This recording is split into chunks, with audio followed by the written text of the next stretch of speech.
ফতোয়া শামিল 2 নম্বর খণ্ডের 192 পৃষ্ঠায় বাবুল জানায়েজ এই অধ্যায়ের মধ্যে স্বামীর মুসান্নিফ যিনি তিনি উল্লেখ করেছেন, লেখক উল্লেখ করেছেন, তিনি বলেন কবরের মধ্যে 9 শ্রেণীর মানুষ এমন আছে যাদেরকে শাস্তি দেওয়া হবে না। সুবহানাল্লাহ বলেন।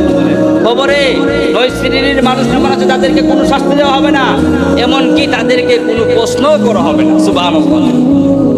আমরা তো এতক্ষণ জানলাম হাদিস থেকে, আবু দাউদ শরীফের হাদিস, আল্লাহর ফেরেশতারা এই কবরের বাসী যারা আছে তাদেরকে 3টা প্রশ্ন করবেন, কিন্তু 9 শ্রেণীর মানুষ এমন আছে যাদেরকে কবরে কোনো প্রশ্ন করা হবে না। তারা কবরে যাইবে, যাওয়ার সাথে সাথে আল্লাহ তাআলা তাদেরকে জান্নাতে প্রবেশ করায় দিবেন। সুবহানাল্লাহ।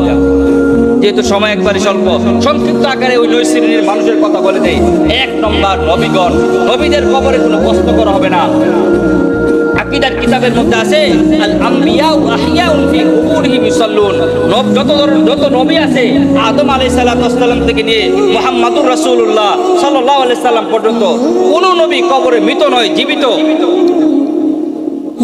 সমস্ত নবীরা কবরে জীবিত আছেন এবং তারা নামাজ আদায় করতেছেন। সুবহানাল্লাহ বলেন। ইউসাল্লুন, তারা নামাজ আদায় করতেছে। আল্লাহ রাব্বুল আলামিন কবরের মাটিকে নবী যারা আছেন তাদেরকে স্পর্শ করা, তাদেরকে ভক্ষণ করা আল্লাহ তাআলা হারাম করে দিয়েছেন। সুবহানাল্লাহ। এজন্য নবীরা যারা আছে তাদের কবরে কোনো সওয়াল করা হবে না, কোনো প্রশ্ন করা হবে না। 1 নম্বর। 2 নম্বর সিদ্দিকগণ, সিদ্দিক যারা সত্যবাদী। সিদ্দিক কাকে বলে? যে এমন সত্যবাদী, সত্য কথা বলতে বলতে সত্যতা তার অন্তরের মধ্যে এমন হয়ে যায় আল্লাহ তাআলা তাকে সিদ্দিক বানায় দেয়। যেমন আবু বকর সিদ্দিক, আবু বকর রাদিয়াল্লাহু তাআলা আল্লাহ তাআলা সিদ্দিক উপাধিতে ভূষিত করেছেন। আর কিতাবের মধ্যে পাওয়া যায় সিদ্দিক কাকে বলে। এই সিদ্দিকের দরজাটা এখনো খোলা আছে, যে কেউ চাইলে সিদ্দিক হতে পারবে। কিভাবে হওয়া যাবে?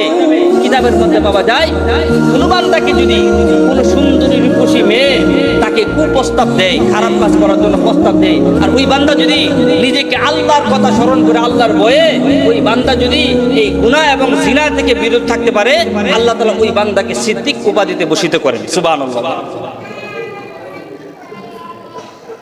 ফতোয়া শামিতে উল্লেখ করা হয়েছে এই সিদ্দিক যারা হবে, সত্যবাদী যারা হবে, দ্বীনের একনিষ্ঠ বান্দা যারা হবে, আল্লাহ রাব্বুল আলামিন ওই বান্দাকে কবরের মধ্যে কোনো প্রশ্ন করবেন না, তাকে কোনো আযাব দিবেন না। সুবহানাল্লাহ।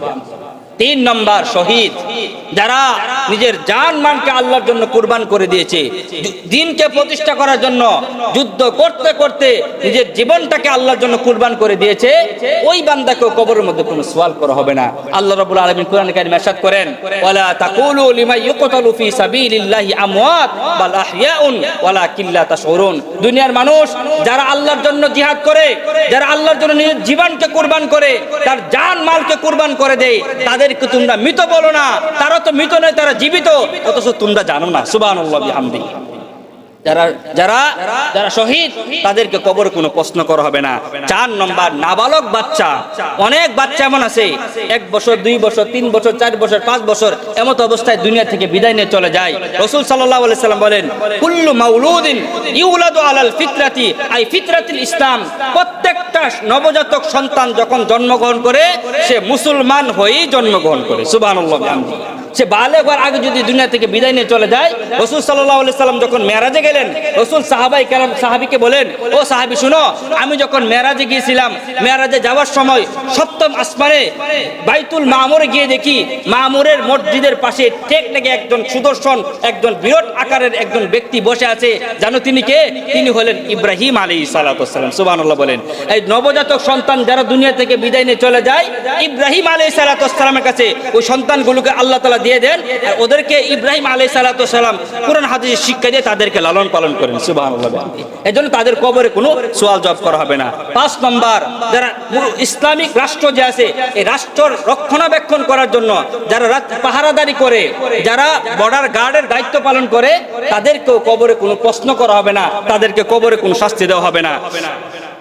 6 নম্বর, যে সমস্ত লোকেরা প্রত্যেক রাত্রিতে ঘুমানোর আগে সূরাতুল মুলুক তেলাওয়াত করে, আল্লাহ রাসূল সাল্লাল্লাহু আলাইহি সাল্লাম বলেন এই সূরাতুল মুলুক এই যে বান্দা তেলাওয়াত করে তাকে কবরের আযাব থেকে মুক্তি দান করে। সুবহানাল্লাহ বলেন।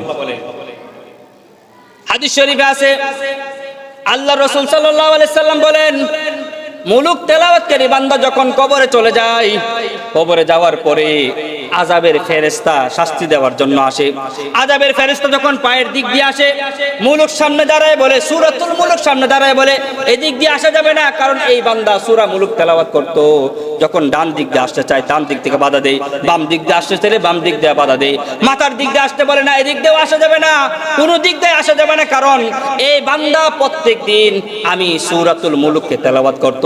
এজন্য আমি আজকে তাকে প্রোটেক্ট করব, আমি তাকে আজকে হেফাজত করব, তাকে তোমরা কেউ শাস্তি দিতে পারবে না। সুবহানাল্লাহ বলেন। তো সূরাতুল মুলুক যে তেলাওয়াত করে আল্লাহ ওই বান্দাকে এই কবরের যত আযাব আছে এগুলো থেকে মুক্তি দান করেন। সুবহানাল্লাহ।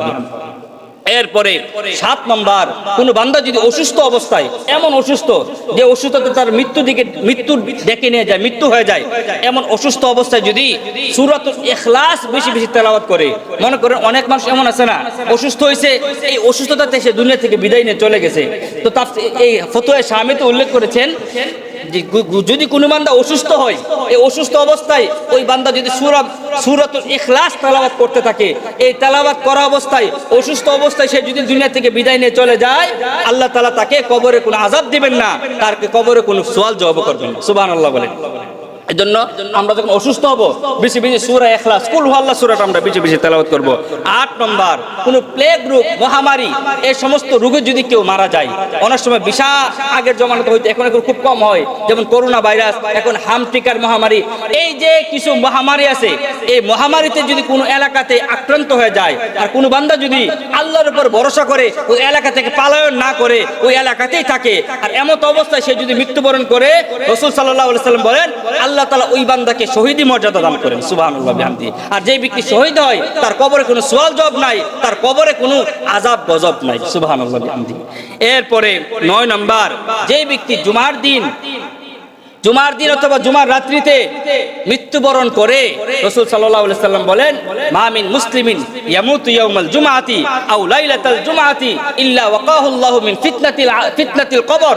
রাসূল সাল্লাল্লাহু আলাইহি ওয়াসাল্লাম বলেন যে ব্যক্তি জুমার দিন মৃত্যুবরণ করে অথবা জুমার রাত্রিতে মৃত্যুবরণ করে, আল্লাহ তাআলা তাকে কবরের আযাব থেকে মুক্তি দান করেন। সুবহানাল্লাহ বিহামদিহি। তাহলে এই যে 9টা কারণ বললাম, আরেকটা গুরুত্বপূর্ণ কারণ আছে, আরেকটা আছে যেটা তেলাওয়াত করলে আল্লাহ তাআলা কবরের সওয়াল জবাব থেকে মুক্তি দান করেন এবং আল্লাহ তাআলা ওই বান্দাকে কবরের আযাব থেকে মুক্তি দান করেন। সেটা হইল 5 ওয়াক্ত নামাজের পরে আয়াতুল কুরসি পাঠ করা। আমি অনেক সময় জোরে জোরে আয়াতুল কুরসিটা পাঠ করি, কেন? এজন্য যাতে করে আমার আয়াতুল কুরসি শুনে আপনারাও পড়তে পারেন। রাসূল সাল্লাল্লাহু আলাইহি ওয়াসাল্লাম হাদিস শরীফে ইরশাদ করেন মান করা আয়াতুল কুরসি দুবুরা কুল্লি সালাতিন মাকতুবাতিন, যে ব্যক্তি 5 ওয়াক্ত নামাজের ফরজের পরে আয়াতুল কুরসি তেলাওয়াত করবে, লাম ইয়ামনাউহু মিনাল জান্নাতি ইল্লাল মাউত, ওই বান্দা মৃত্যুবরণ করার সাথে সাথে আল্লাহ তাআলা জান্নাতে প্রবেশ করবে। সুবহানাল্লাহ বিহামদিহি। আল্লাহ রাব্বুল আলামিন আমাদের সকলকে এই যে 10 শ্রেণীর মানুষের কথা বললাম, যাদেরকে কবরে কোনো সওয়াল করা হবে না, কোনো প্রশ্ন করা হবে না, তাদেরকে কোনো শাস্তি দেওয়া হবে না, আমরা যাতে এই 10 শ্রেণীর অন্তর্ভুক্ত হইতে পারি, আল্লাহ তাআলা আমাদের সকলকে তৌফিক দান করুক। আমিন। ওয়া আখির দাওয়ানা আলহামদুলিল্লাহি রাব্বিল আলামিন।